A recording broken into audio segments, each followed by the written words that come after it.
Non, non merci. Un verre ça me suffit, sinon après je suis pompette. En tout cas, si on boit et on mange à chaque repas aussi bien que ce midi, j'en connais un qui est bon pour quelques longueurs, même si c'est pas ton truc. Encore faut-il que la piscine soit libre, puisque Tommy y passe tout son temps libre. J'évacue tes excès. Le vin m'apporte l'inspiration. La liberté est la première des sources d'inspiration. Qui t'a dit ça encore? Un chaman lors de tes voyages? Ils auraient beaucoup à t'apprendre. Vous voyagez souvent? J'ai beaucoup voyagé avant. Quand je l'ai connu, c'était un grand baroudeur. Il avait les cheveux longs, de la barbe. Il a bien changé, n'est-ce pas? Mais j'ai jamais osé des tatouages aussi sympas que ceux d'Oliver. Vous avez fait ça lors d'un voyage? Non, c'est des histoires personnelles. Et quel pays vous avez visité, Tommy? L'important, c'est pas les pays que j'ai visités, c'est les pays que je pourrais vous donner envie de visiter.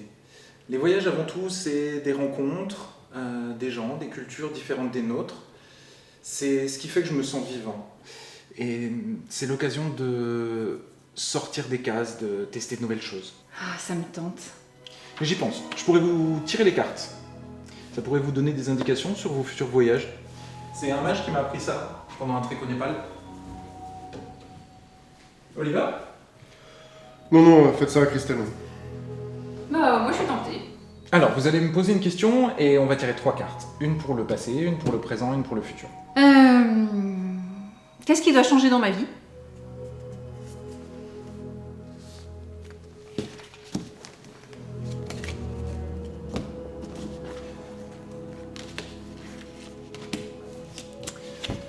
Alors, le chariot, mais à l'envers.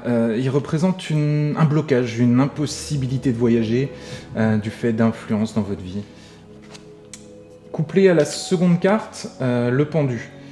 Ça représente l'attente, le fait d'être pieds et poings liés. Ah, la roue de la fortune. Heureusement, il va y avoir une influence extérieure qui va vous faire sortir de ce cycle, trouver un chemin, une nouvelle voie de développement. Bah dis donc. Oliver, toujours pas? Oh allez Olive, c'est sympa, pose une question. Est-ce qu'on va passer de bonnes vacances?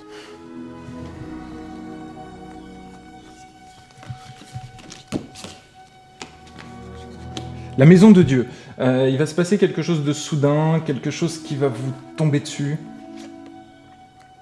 Ah, l'amoureux. C'est une carte de dualité, de choix. On voit qu'il y a 2 femmes sur la carte, une plus âgée, une plus jeune. La plus âgée représenterait peut-être un chemin tout tracé, et la jeune, une relation plus libre qui vous attend. Ah, le soleil. La carte de la masculinité, d'énergie qui rayonne. Mais je me pose des questions, peut-être une rencontre très forte. Super. Ah, merci Tommy, c'était sympa. Et vous Greta, vous n'êtes pas tentée? Non, merci. Ah, j'ai déjà tiré les cartes à Greta plusieurs fois, mais elle a toujours refusé d'accepter ce que les cartes disaient. Ah, le battleur. Qu'est-ce que ça signifie? Une personne égoïste, avec des relations superficielles qui changent tout le temps d'avis. Et ton mage, il t'a aussi appris à surveiller les plats qui sont en train de brûler? Absolument.